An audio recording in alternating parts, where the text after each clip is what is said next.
Monsieur le Président du Conseil général, Monsieur le Sénateur Charles-André, Monsieur le Vice-président du Conseil général chargé des transports et président de la communauté de communes de Bièvre-Est, située en territoire du pays de Bièvre-Valois, j'insiste, Monsieur le maire cher ami, cher Georges, Madame Hélène Giraud, président du Conseil régional, cher Eliane, cher Charles Galvin, vice-président en charge de la montagne, de la forêt, mais aussi chargé par le président André Vadini de l'ISIA numérique, vaste chantier sur lequel il a commencé de travailler pour que nous puissions réduire, nous, la fracture numérique, pour reprendre le discours qui avait été tenu il y a quelques années en arrière. Yannick Leder, vice-président de l'association des maires, président de la communauté de communes de Bièvre-Chambaran,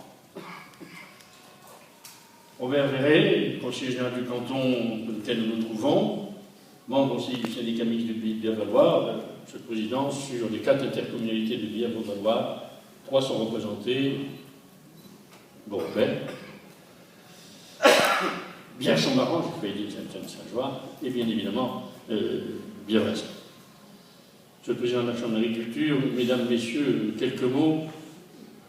Je vais répéter un petit peu ce que j'ai dit hier à la session de la Chambre où je représentais le Président André Vadini. L'État ne pouvait pas s'exprimer, j'en ai profité, bien évidemment, non pas du tout d'ailleurs. Simplement pour dire qu'hier, la session de la Chambre était extrêmement intéressante et qu'elle correspondait à ce que nous, au Conseil général, nous entendons faire.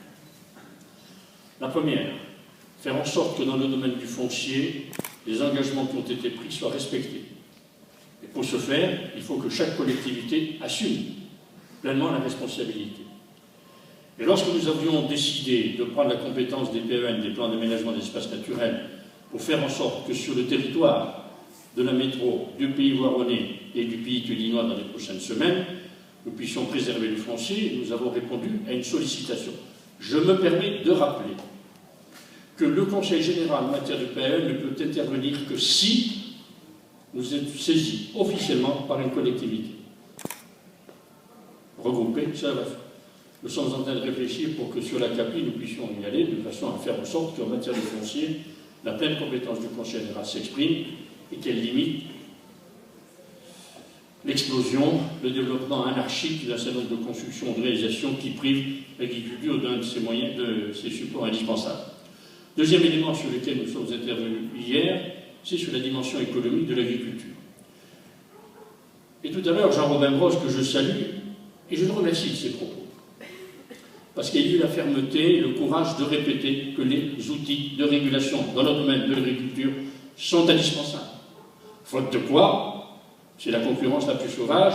Les Chinois, d'ailleurs, ont largement réfléchi, puisque nous savons que dans le monde, ils sont en train d'acquérir des espaces entiers, des milliers et des milliers d'hectares, qui montrent, s'il en était besoin, Monsieur le Sénateur, cher André, que l'un des problèmes qui se posera à notre pays au-delà, c'est celui de l'eau et c'est celui de l'alimentation. Les deux, parfois, étant extrêmement, intimement couplés.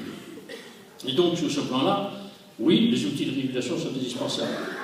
Parce que, on m'excuse, mais les quotas laitiers, si décriés à une certaine époque, ont quand même rempli largement leur mission. J'ai vu ce matin dans la presse que le ministre a enfin signé le dispositif qui permettra la contractualisation entre les producteurs laitiers et les différentes filiales et filières de l'industrie laitière. Tant mieux, il était temps, il faut effectivement qu'il y ait un minimum d'organisation dans ce domaine-là. Troisième élément sur lequel nous avons eu une intervention hier, c'est bien évidemment celui sur la formation. Tout à fait normal, nous étions dans un lycée, très beau lycée, si je peux me permettre, à Villemarieux, qui montre que l'agriculture n'est pas si pauvre que cela, dans la mesure où elle est accompagnée, bien évidemment, par le Conseil général, par le Conseil régional, cher Régal, et bien évidemment par l'État. On parlait de la formation qui nous paraît être à tous comme un des outils indispensables pour faire que demain, et j'en arriverai au 4e point, celui de l'installation, pour faire en sorte que demain, nous ayons davantage d'installations. L'installation, je l'ai rappelé, je souhaite que l'année 2012, nous la consacrions à la rédaction, à la préparation, à la rédaction et à la signature de la nouvelle charte départementale d'installation, celle que nous avions signée est devenue caduque et sera caduque à la fin de l'année, Le président Revani souhaite que nous poursuivions dans ce domaine-là, à nous de continuer de le faire, c'est indispensable. Mais dans le même temps, il faut savoir que nous sommes confrontés à une dimension économique dans un département qui est de plus en plus un département périurbain. Le Conseil général a pris l'initiative, ici même, de signer une convention de partenariat avec l'Association des maires, bien évidemment le président du Conseil général présenté par son président, le président de la Chambre de commerce et le président de la Chambre des métiers, pour faire en sorte que ce formidable potentiel alimentaire sur ce territoire départemental puisse être aujourd'hui assuré et rempli, pourvu par l'agriculture départementale.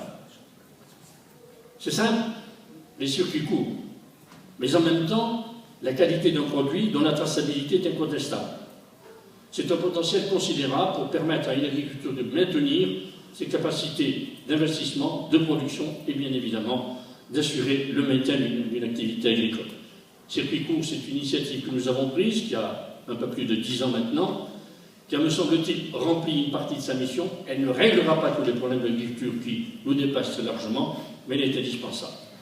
Voilà, mesdames, messieurs, ces quelques mots. M'excusant d'avoir été un petit peu long, mais je souhaitais effectivement évoquer les différents sujets qui ont été abordés hier.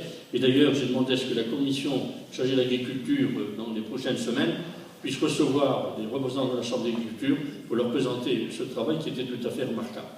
Voilà, à mon tour, et ce sera ma conclusion, pour rebondir sur ce qu'a dit M. le maire, il faut que nous allions voter demain. Et je l'ai dit tout au long de ma présentation des vœux dans les différentes communes du territoire de Bièvre-Valoir et au-delà, nous avons tous été de fidèles observateurs, attentifs à ce qui s'est passé sur des pays arabes où tout n'est pas terminé, à applaudir à la révolte de ces peuples pour conquérir l'un des biens les plus précieux que nous avons, nous, en France, celui de la liberté de s'exprimer, de la capacité de choisir. L'ordre de grâce, pour connaître un petit peu quelques pays arabes, je vous assure que si la France n'était pas à la hauteur du rendez-vous électoral qui est le sien de cette campagne présidentielle, effectivement, ce ne serait pas la meilleure image que nous donnerions à des peuples qui, au moment de leur révolte, ont regardé vers nous, vers la révolution et vers la démocratie. Excusez-moi d'avoir été un peu long. Merci.